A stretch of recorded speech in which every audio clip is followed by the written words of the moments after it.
Hi everyone, my name is Jay.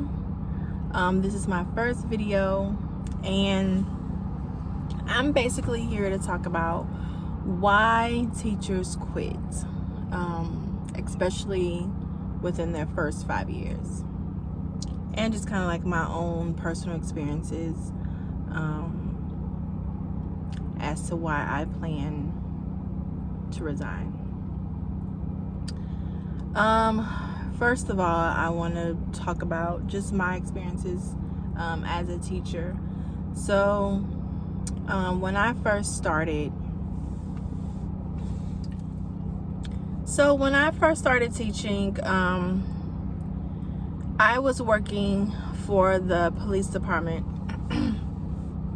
in my city, and I had just graduated from college about a year prior. And so I was working at this police department for a while, and I was looking as to like, what else can I do? And so I decided to I've always worked with children, so I decided to go into teaching. And so I knew I really loved working with children. I just never thought about going into the education system. And so that's what I did. So I got certified through a ACP.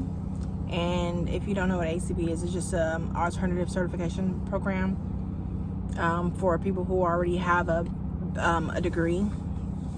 So I got a degree in psychology, and then I went and did the ACP, and then I started teaching.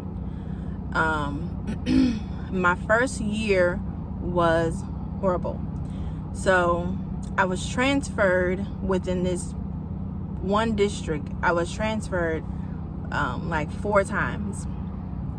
So I was in a kinder position first, and I had wonderful students. I had a very supportive principal. She was also one of my 7th grade teachers.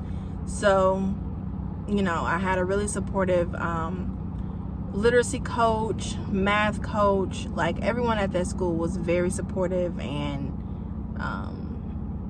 I just loved it. So, since I was the last one in, I was the first to go. So they needed more teachers in another low income area. And so I went to teach 1st grade.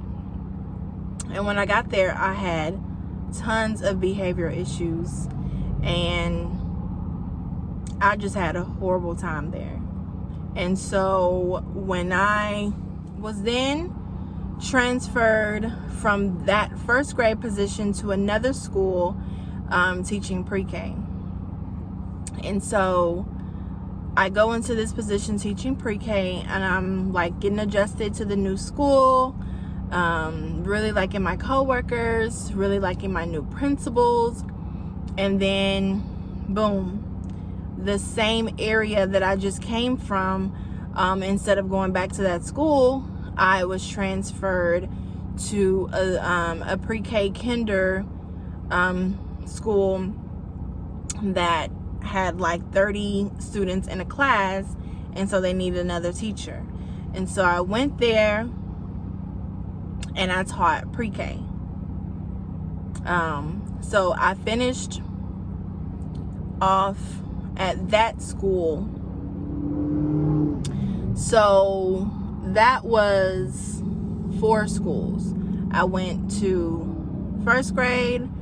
I went to kinder, then to 1st grade. Then from that school, I went to a pre-K position, and then after that pre-K position, I went to another school to do another pre-K position. So 4 schools within my first 2 years of teaching, and after that, I was done. So I said, I'm resigning, and I took a year off, and then I came back. So then I came back and I went to a charter school.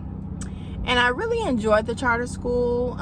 We had not that many students there, and there was not a lot of behavioral issues, but there was just still something about teaching that just left a bad taste in my mouth.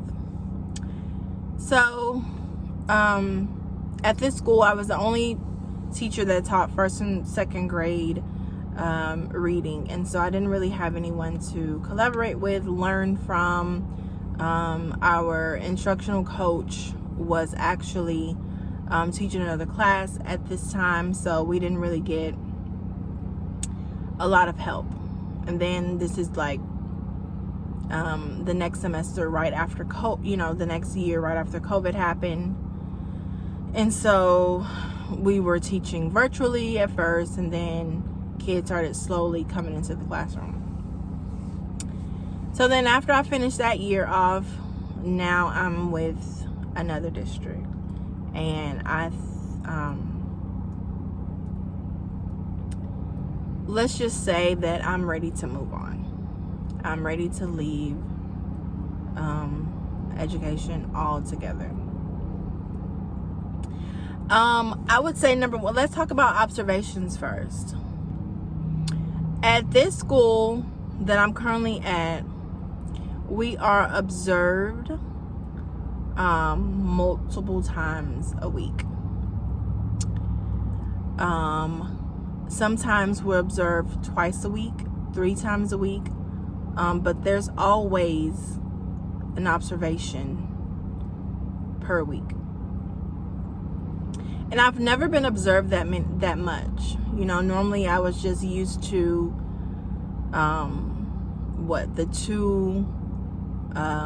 the two formal observations and like 2 informal observations. And so here I've been observed probably, and it's not just me, it's all the teachers. We talk about it, and personally I've been observed about 10 times already, and it's only October. It's the beginning of October. Today is October 2nd. And so observe this many times within the first 9 weeks is a lot. Let's move on to behavior. I've had many behavior issues, and I felt so unsupported. I have a lot of behavior issues this year, especially because I teach kindergarten. One of our teachers is currently out right now, and we've had to split her class, and so it's just a lot. It really is a lot, and it's hard, even when she comes back, and then I'm gonna really have to start over from the beginning and kind of train my class again like it's the first day of school. So that's another issue on its own. But I would say the observations, I would say the constant micromanagement that we have to deal with. We have to deal with student behaviors. Then on top of the student behaviors, we have to deal with parents who feel, you call them and say, hey, little Johnny is doing this in class, little Johnny is doing this in class, and they're like, no, someone must be messing with my child. My child doesn't act like that. My child's never acted like this. So it's just like no support, not even from parents, so you don't really get the support from the admin, you don't really get the support from parents, and so what else is there left to do? I would say, I've never taught like a testing grade, but if I did teach a testing grade, I would definitely have an issue with teaching the test, so I don't know, it's just a lot. And sometimes we're spoken to like we're children. I think admin kind of forgets that we're adults, and you can't talk to us like you speak to the children on your campus. Also, just sometimes respect from other teachers. I know this past week, one of the ancillary teachers became very frustrated, and she took her anger out on me because I didn't take my students to the restroom before I sent them to her. And so instead of her coming to me and saying, hey, you know, your class is saying that they haven't went to the restroom, and you know it takes a lot of time out of my instructional time to take them to the restroom, or blase, she decided to scream at me from down the hall. I'm on my way to a PLC meeting, and she's screaming at me about my students not going to the restroom. And so just that type of stuff, you know, like just other teachers not knowing how to properly communicate and how to respect one another. Just like, you know, it just seems like it's not a professional environment anymore. I don't know, but I'm becoming extremely fed up with it. I honestly dread going to work on Sunday nights.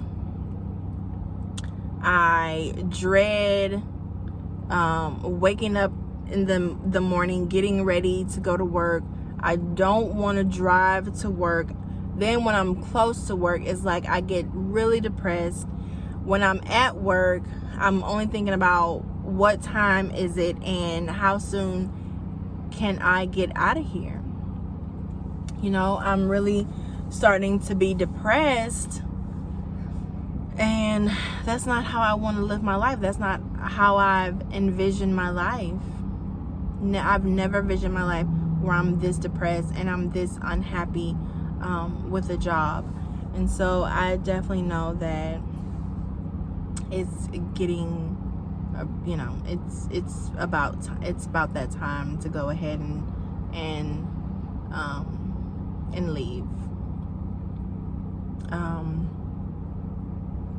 If you are going through the same thing, please comment below. Let me know how you're feeling within your school and your current position.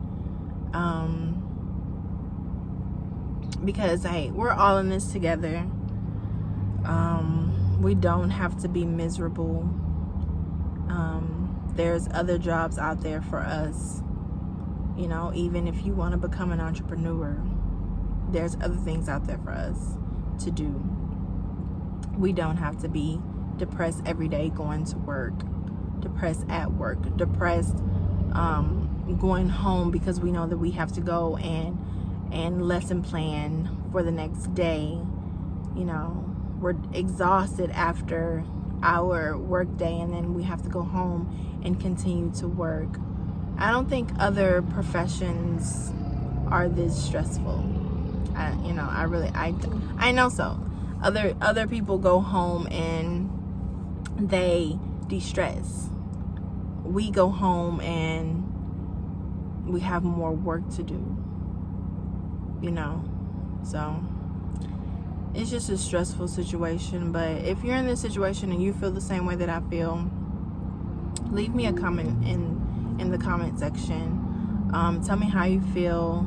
Let's talk about it. Let's discuss it. Let's find ways to free ourselves. Let's just be support for one another. If you enjoyed this video, please subscribe. Please give me a thumbs up and a comment, and I hope to talk to y'all again. Bye.